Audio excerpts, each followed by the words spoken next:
Guys, in this video, I thought that we would compare the 1911 to the Glock 30SF.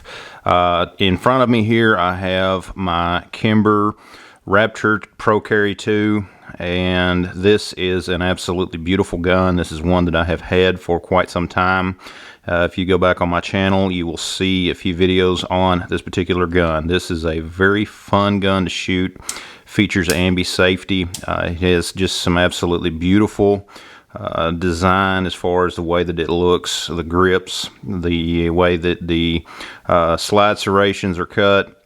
This is more of a compact or an officer size 1911, which I thought would be a very good comparison with the Glock 30SF.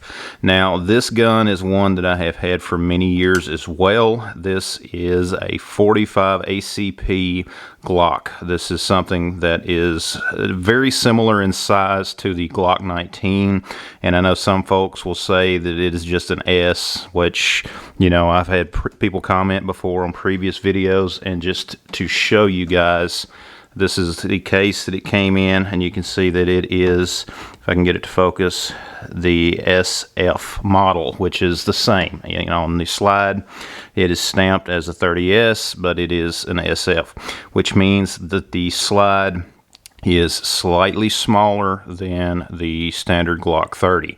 This particular gun features a 10-round magazine. However, it will accept the Glock 21 mags, which will give you much higher capacity in the a 45 ACP. Traditionally, a 1911 is going to be a 7 or 8 round magazine. However, you can get a 10-round magazine that is going to extend down a little further.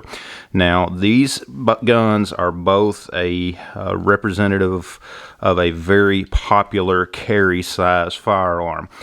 You know, there are some folks out there that will carry a full-size 1911. Others prefer more of the compact models, such as my Kimber Raptor. Of course, the Glock 19 is possibly one of the most popular firearms for concealed carry. The Glock 30, the 30SF, is very similar in size as well. Of course, some of the differences, obviously, this is going to be a steel frame firearm. This is going to be a polymer frame firearm. There's also some differences in the thickness. Now, even though the 1911 traditionally 7 or 8 rounds, with the Glock, you can see that there is a significant difference in width. So that is something for you to consider if you are debating on carrying a firearm like this as your everyday carry. Now, some people are much more fans of 1911s. Other folks are fans of the Glock. It's just all about a personal preference. You know, it's just really up to the individual. Now, for me, the Glock 30SF, the grip on them, I have to have that magazine inserted before I can get my hands to get a good grip on this gun. Now, the 30SF, the 45 ACP, and this size firearm is a little snappy. It is going to have a little bit more recoil compared to some, such as the 9mm, of course, this being a 45, and a polymer frame. The 1911, that heavier frame can help to reduce some of that recoil, depending on the ammo that you're using, depending on the gun that you're using, that sort of thing. Both are a type of firearm that is, you know, they have their fans. Each type of firearm has its fans, and they have their detractors. There are folks out there that will prefer a 1911 over a Glock. Others will prefer a Glock over a 1911.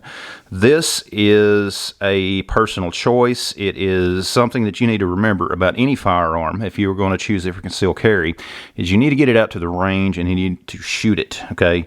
Any gun out there can have a failure in it, and the only way that you're going to know if a gun is reliable or not is to take it to the range and put the rounds through it. Take the gun through a defensive pistol class. You know, run that gun. There are some 1911 manufacturers out there that are not as good of quality as others. You know, there are some 1911s that are just not very good, but at the same time, you can have failures in Glocks as well. You know, I have had a couple of misfeeds with some of my Glocks even. You know, they were ammo related, but still, a failure can happen in virtually any type of firearm on the market. 1911 is a little bit different of a design. It is more classic design with the way that they operate. You know, there are functional differences between a 1911 and a lot more of the newer polymer firearms. And the 1911 is one that you want to spend the extra time training, especially with that manual safety. I cannot tell you how many times that I've been to the range, someone line up to shoot, and when they press that trigger, nothing happens, and it is because they did not disengage that manual safety. So that's something else to consider. The Glock does not have a manual safety. You know, it's all automatic safety. Basically, when you have a round in the chamber, you point that firearm in the direction that you want to aim, and you press that trigger. Very, very simple to use. Now, one thing about the Glocks, the trigger, some people love them, some people hate them. The 1911, of course, has that classic trigger that everyone loves. The 1911 traditionally that holds the standard for what a trigger should be. Just that very crisp glass break on that trigger. That's what everyone wants in a trigger. You know, very little take up and it will fall. The Glock, just to give you a little bit closer view, you do have some sponginess, you do have that take up, and then once you hit that wall, you press through that wall and the firearm will discharge. So that is a consideration as well. The triggers on both of these guns are just worlds apart. That's the only way that it can be described.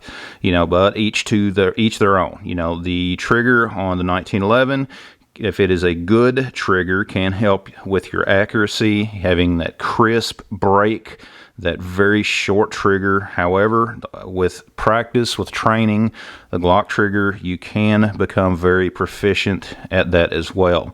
The ammo capacity is, of course, an issue. As I mentioned earlier, you can get the 10-round magazines for the 1911s. The Glock 30SF will accept the Glock 21 mags, which will increase your ammo capacity as well. You can carry the standard sized magazines for each of these, and then carry an extended for a backup, you know, and if that's what you choose to do.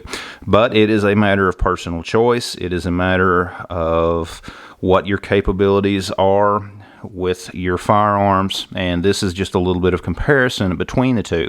Some of you guys that live in some of the more restrictive states that do not allow higher capacity magazines, such as the standard 15-round capacity magazine for the Glock 19, you may want to consider something like this. You know, if you are not the biggest fan of a 1911, but you like the power of a 45, this is something that you may consider. But remember, it does have a bit more recoil than the full-sized firearms. You know, it's nothing that's not manageable, but that is something that you would want to be aware of.